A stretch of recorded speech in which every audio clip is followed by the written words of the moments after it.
السلام علیکم ورحمۃ اللہ تعالیٰ وبرکاتہ۔ امید ہے آپ حضرات خیر و عافیت سے ہوں گے۔ آج کی اس ویڈیو میں آپ کو بتانے والا ہوں قربانی کا جانور کیسا ہونا چاہیے، کیونکہ بہت سے لوگ اس بات سے انجان ہیں، انہیں اس بات کی جانکاری نہیں ہے کہ قربانی کا جانور کیسا ہونا چاہیے اور کیسا نہیں ہونا چاہیے۔ کیونکہ جب آدمی مارکیٹ میں جاتا ہے قربانی کے جانور کو خریدنے کے لیے تو وہ لوگ عیب دار جانور کو خرید کے لے کے آ جاتے ہیں، جبکہ انہیں پتہ ہی نہیں ہوتا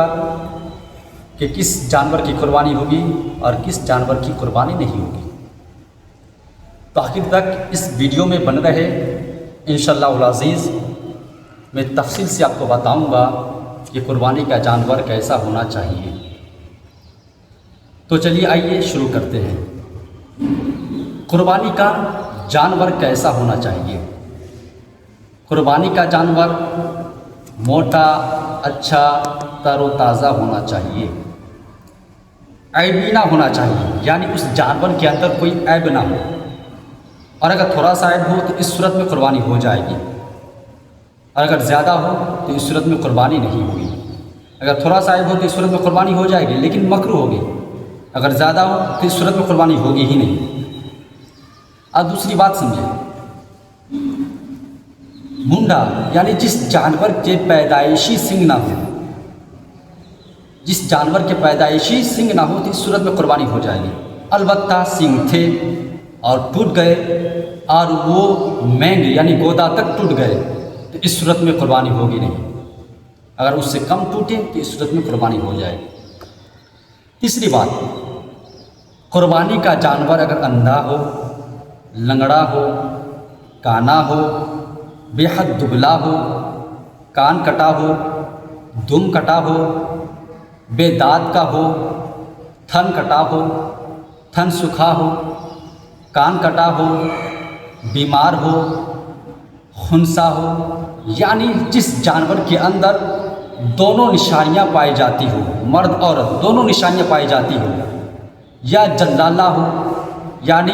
وہ جانور جو صرف غلیظ کھاتا ہو، تو ان تمام صورتوں میں قربانی نہیں ہوگی، قربانی کرنا جائز نہیں۔ تو اس لیے میں لوگوں سے کہنا چاہتا ہوں جب وہ جانور خریدنے جائے تو ان تمام باتوں کا لحاظ کرے، ان تمام باتوں کا خیال کرے کہ جب وہ جانور خریدے تو ان تمام باتوں کا خیال ضرور کرے۔ اس کے بعد پانچویں بات آپ سمجھے کہ قربانی کرتے وقت جانور نے اچھلا کودا اور اس صورت میں عیبی ہو گیا، یعنی اس جانور کے اندر عیبی پایا گیا، مثال کے طور پر یا کان کٹ گیا یا پیر ٹوٹ گیا اچھل کودنے کی وجہ سے، تو اس صورت میں قربانی ہو جائے گی، اس میں کوئی حرج نہیں ہے۔ اور چھٹی بات سماعت کریں، قربانی کی اور پیٹ میں بچہ زندہ ہے تو اس صورت میں حکم یہ ہے کہ اسے ذبح کر دیں اور اس کو کام میں بھی لا سکتے ہیں، اور اگر مرا ہوا ہو تو اسے پھینک دیں۔ اس کے بعد ساتویں بات سماعت کریں، قربانی کے جانور کو خریدنے کے بعد ذبح کرنے سے پہلے قربانی کے جانور نے بچہ دے دیا تو حکم یہ ہے کہ اسے بھی ذبح کر ڈالیں، اور اگر ذبح نہ کیا ہو تو اس کی قیمت کو صدقہ کر دیں، اور اگر ذبح نہ کیا ہو اور بیچ دیا ہو تو اس کی قیمت کو صدقہ کر دیں، اور اگر ایام قربانی میں یعنی قربانی کے دنوں میں اگر انہوں نے نہیں بیچا تو باقی اور دنوں میں اس کو زندہ صدقہ کریں۔ تو یہ رہا شروع تاخیر قربانی کا جانور کیسا ہونا چاہیے، تاکہ آپ لوگوں کو پتہ چلے کہ جب آپ قربانی کے جانور کو خریدنے جائیں تو اچھی طریقے سے جانور خریدیں، اس میں کوئی عیب نہ ہو، کسی قسم کی کوئی سر کٹانا ہو، ناک کٹانا ہو، دم کٹانا ہو، کان کٹانا ہو، یہ تمام باتوں کا آپ خیال ضرور کریں۔ تو آج کی ویڈیو میں بس اتنا ہی۔ اگر آپ اس ویڈیو کو فیس بک سے دیکھ رہے ہیں تو پیج کو فالو کر لیں اور ویڈیو کو زیادہ سے زیادہ شیئر کریں۔